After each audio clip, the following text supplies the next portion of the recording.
अस्सलाम वालेकुम वरहमतुल्लाहि वबरकातुहू। कैसे हैं माय टू फैमिली? उम्मीद है कि खैरियत से होंगे और मैं भी खैरियत से हूँ। तो मैं यहाँ पर जब अपने खेत में आ जाती हूँ ना आज सुबह-सुबह, तो अलसमी को देखती हूँ कि एकदम लगातार चाकू से ना गन्ने को छील रहा है। तो मैंने कहा भाई क्या बात है, आज सुबह-सुबह गन्ने की छिलाई-विलाई चालू है? तो कहने लगते हैं कि अम्मा का कहना है कि जो भी 8-10 अदद में गन्ने बचे हैं इनको निकाल कर लेके जाते हैं मशीन में, इनका जूस निकलवा देते हैं। क्योंकि बाज़ार में जो मशीन लगी रहती है ना गन्ने का जूस निकालने के लिए जो लोग बेचते हैं, उसी मशीन में और उससे बड़ी जो मशीन रहती है जहाँ पर गन्ने का जूस बनता है, वहाँ पर गुड़ पकाया जाता है, तो उतनी बड़ी मशीन में नहीं लेके जाना है फ़िलहाल। क्योंकि जो गन्ने हैं उनकी तादाद बस सिर्फ 8 ही 10 अदद है ज़्यादा नहीं है। तो बस वो कह रहे थे कि जो जूस बनाते हैं ना गन्ने वाले, उन्हीं के यहाँ ले जाकर उन्हीं की मशीन में निकलवा देंगे जूस को। तो मैं ना यहाँ पर जब गमला लेकर आ जाती हूँ तो मैं अलसमी को काम में लगा देती हूँ। गन्ने के काम से छुड़ाकर मैंने इनसे कहा कि भाई जितने भी खेत के चुकंदर हैं ना, आप एक काम करिए कि चुकंदरों को निकाल कर गमले में रख दीजिए। क्योंकि धूप की वजह से ना जो चुकंदर हैं उनकी पत्तियाँ भी सूख रही थी और जितना बढ़ना था इनको वो तो बढ़ चुका था चुकंदर, और कोई खा भी नहीं रहा था सैलेड वगैरह बनाकर। तो मैंने कहा कि भाई सूख जाएंगे तो कोई मतलब नहीं रहेगा बोने का, और अम्मी की मेहनत भी ज़ाय हो जाएगी। तो मैंने कहा कि जितने भी चुकंदर हैं सबको निकलवा लेते हैं, उसके बाद फिर इसकी रेसिपी हम घर में ले जाकर बनाएंगे। तो बस यहाँ पर अम्मी भी आ गए थे हाथ बटाने के लिए। तो यहाँ पर दादी पोता दोनों लोग लगे थे चुकंदर निकालने के लिए। तो लगभग करके 2 से 3 किलो तो चुकंदर निकल ही गए थे। और यहाँ पर हो जाती है दोनों लोग की सफाई, बैठकर करना स्टार्ट हो जाती है सफाई। मतलब वही जो भी पत्तियाँ वगैरह तोड़नी थी वही सब तोड़ रहे थे, और जो आगे की सफाई है वो तो खैर मेरे जिम्मे है। और यहाँ पर इफ़रा जो है ना वो अम्मी के लिए लेकर चली आती है 1 गिलास पानी। अच्छा, इनको जो है ना वो ज़्यादा ख्याल रहता है, जब भी अम्मी खेत में रहती है ना तो इनको पानी है, चाय है, जितना ये ध्यान देती हैं, केयर करती हैं ना, उतना और कोई शायद ध्यान भी नहीं देता होगा तो अम्मी भी कहती रहती हैं कि नहीं, मेरी पोती तो भाई मुझे ही पूछती रहती है और कोई तो मुझे पूछता ही नहीं तो वो ना खुश हो जाती है एकदम, क्योंकि उसके हक में थोड़ी सी तारीफ़ हो जाती है ना, तो इसकी वजह से। तो बस यहाँ पर ना पत्तियाँ सारी तोड़ने के बाद अम्मी जा रहे थे लेके गमले में जो चुकंदर था, और बस यहाँ पर ना रास्ते में एक चुकंदर और मिल गया, तो अलसमी उसको भी निकाल कर गमले में डाल देता है।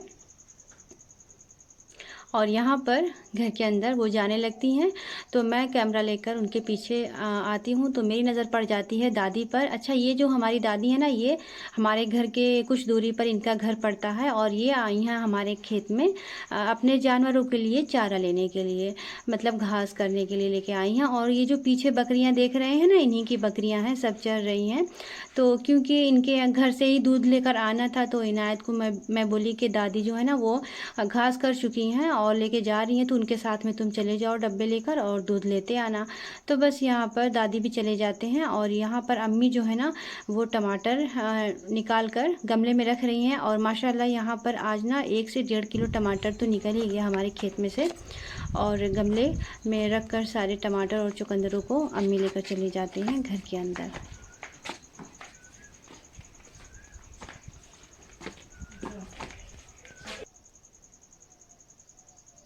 तो यहाँ पर ना अम्मी लेके जाके गमले रख देते हैं ज़मीन पर, और इसके आगे का जो प्रोसेस है ना वो मेरे ज़िम्मे है। तो मैं छोटा सा पहले गमला लेकर चली आती हूँ, जितने भी टमाटर हैं सबको निकालने के लिए अलग से, क्योंकि टमाटरों को निकालने के बाद सफाई स्टार्ट हो जाएगी चुकंदर की।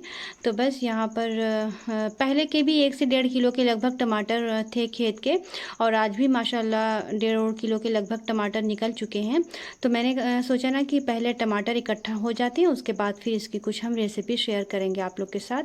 तो बस यहाँ पर मैं चुकंदरों को छीलना स्टार्ट कर दी थी, और लगभग करके सारे चुकंदरों की छिलाई उलाई करने के बाद मैं यहाँ पर इसकी धुलाई करना स्टार्ट कर दूँगी। तो जितने भी पत्ते चुकंदर के थे पहले तो मैं गमले में लेके जाकर इसको एक साइड फेंक दे दूँगी खेत में, उसके बाद फिर मैं चली आऊँगी यहाँ पर उसी गमले में चुकंदर को की धुलाई करना। तो क्योंकि गमले में पानी रखने के बाद यहाँ पर 2 पानी मैं धुलूँगी अच्छी तरह से चुकंदरों को, और उसके बाद इसी झन्नी में मैं जितने भी चुकंदर हैं धुलकर इनको निकाल लूँगी। और निकालने के बाद इनका कद्दूकस भी करना है। और ये जो पानी है ना मैं आंगन में फेंक दूँगी, क्योंकि धूप इतनी काफ़ी रहती है ना कि पानी का तो पता ही नहीं चलता, फेंको और तुरंत ही खुश्क हो जाता है। तो बस यहाँ पर मैं ना कद्दूकस करना स्टार्ट कर दूँगी। जितने भी चुकंदर है, और कस करते टाइम ना पता है मुझे 1 घंटे टोटल लग गए बैठकर। मेरे तो हाथ एकदम दर्द करने लगे थे, और मेरे हाथ की जो हालत हो गई थी ना कि पूछिए मत। मेहंदी लगाने की तो मुझे ज़रूरत ही नहीं पड़ी। और बस यहाँ पर जब पकाने के प्रोसेस में आते हैं ना, तो मैं तो पहले 2 बड़े चम्मच देसी घी डालने के बाद इसमें मैं ड्राई फ्रूट डाल दूँगी। और ड्राई फ्रूट में मैंने ले लिया है काजू, बादाम, मखाना, नारियल। तो आपके पास जो भी अवेलेबल हो आप लें। फ़िलहाल तो मेरे पास यही इतने ड्राई फ्रूट थे, तो मैं इतने ही ड्राई फ्रूट का इस्तेमाल करूँगी। और देसी घी में इसको भुनने के बाद मैं निकाल दूँगी। उसके बाद फिर जो चुकंदर है उसको फ्राई करने की टाइम आ रही है, तो मैं यहाँ पर 2 चम्मच बड़े देसी घी डालने के बाद जितने भी सारे चुकंदर हैं इनको मैं शामिल कर दूँगी। और इनकी मैं भुनाई थोड़ी-सी कर दूँगी 10 मिनट तक देसी घी में चलाकर। और इतने सारे जो चुकंदर थे ना कढ़ाई में एकदम भर गए थे कि मैं तो चला ही नहीं पा रही थी। लेकिन मैंने सोचा कि थोड़ा-सा चला लेंगे, उसके बाद ढक्कन लगा देते हैं। जब भाप से थोड़ा-सा कम हो जाएगा चुकंदर, उसके बाद ही हम ढक्कन खोलकर इसको अच्छी तरह से चलाएँगे। तो यहाँ पर ना ढक्कन खोलने के बाद मैं देखती हूँ थोड़ा-सा भाप के ज़रिए से चुकंदर जो है ना वो कम हो चुका था। और अब यहाँ पर मैं इसको अच्छी तरह से चलाकर मिक्स कर लूँगी। तो फ़िलहाल तो मैंने बीच में 1 से 2 मर्तबा चलाकर इसको चेक कर लिया था। भुनाई इसकी अच्छी सी हो गई थी, और ये भुनाई भी इसकी अच्छी सी हो गई है। तो मैं यहाँ पर ना दादी के घर से जो इनायत दूध लेके आया था 1.5 लीटर के करीब, फुल मलाई वाला दूध है, तो मैं इसमें शामिल कर दूँगी जितने भी दूध हैं। तो टोटल मैं 1.5 लीटर के दूध का हलवा बना रही हूँ। तो आप अगर चाहें तो इससे कम या ज़्यादा भी दूध का इस्तेमाल कर सकते हैं। मैं यहाँ पर खोए का इस्तेमाल नहीं करूँगी। बस दूध से ही और ड्राई फ्रूट डालकर ही इतने ही चीज़ों से मैं हलवा बनाऊँगी। आप अगर चाहें तो खोए का भी इस्तेमाल कर सकते हैं। और यहाँ पर दूध डालने के बाद ढक्कन लगा देंगे, और तब तक इसे हम पकाएंगे जब तक कि दूध जो है ना वो चुकंदर में अच्छी तरह से एकदम खुश्क नहीं हो जाता, पक नहीं जाता।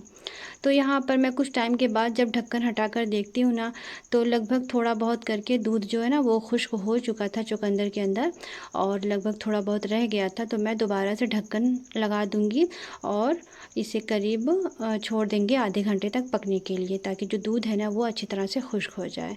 तो अब यहाँ पर आधे घंटे के बाद जब चेक करेंगे, थोड़ा बहुत जो दूध था वो नीचे रह गया था, और इसी मोमेंट पे हमें यहाँ पर शामिल कर देना है ड्राई फ्रूट। तो ड्राई फ्रूट को डालने के बाद मैं यहाँ पर अच्छा सा फ्लेवर लाने के लिए इसमें डाल दूँगी सफ़ेद तिल। आप सफ़ेद तिल स्किप भी कर सकते हैं, ये आपकी चॉइस है, लेकिन मुझे सफ़ेद तिल अच्छी लगती है, उसका टेस्ट अच्छा लगता है, तभी मैं इसमें डाल दी हूँ। और ये घर की सफ़ेद तिल है। और शक्कर जो है ना वो अपने हिसाब से आप डालें, जितना फीका, जितना ज़्यादा मीठा आप खाना पसंद करते हैं उसी हिसाब से आप शक्कर को इस्तेमाल करिए। तो मुझे जितना मीठा खाना पसंद है मैं उसी हिसाब से शक्कर डाल रही हूँ इसमें। और अच्छा, शक्कर को शामिल करने के बाद ना ये होता है कि उसका भी पानी छोड़ता है शक्कर। तो बस उसी टाइम हम तब तक पकाएंगे जब तक कि दूध भी खुश्क ना हो जाए, और जो शक्कर है उसका पानी छोड़ दिया है वो भी खुश्क ना हो जाए। तो यहाँ पर कुछ टाइम के बाद ना मैं देखती हूँ ना, पकाते पकाते दोनों चीज़ खुश्क हो चुकी रहती है और हलवा जो है एकदम सूख जाता है। तो यहाँ पर 2 से 3 चम्मच हम देसी घी को चमक लाने के लिए डाल देंगे, और इलायची का पाउडर हम इसमें शामिल कर देंगे। अच्छी सी एकदम खुशबू आने के लिए, टेस्ट आने के लिए इलायची का पाउडर आप ज़रूर डालें, इससे अच्छी खुशबू आती है और इसका टेस्ट भी दुगना हो जाता है। और इसकी गार्निशिंग के लिए ना मैं सफ़ेद तिल डाल दूँगी। इससे क्या होता है ना कि बहुत ही अच्छा भी लगता है, और खाने में इसका टेस्ट भी एकदम दुगना हो जाता है। तो आपको कैसी लगी मेरी रेसिपी ज़रूर बताइएगा, और मेरे चैनल को लाइक, शेयर एंड सब्सक्राइब करना ना भूलिएगा। तो मिलते हैं नई वीडियोज़ के साथ, नए व्लॉग के साथ, नई रेसिपी के साथ। खुदा हाफिज़।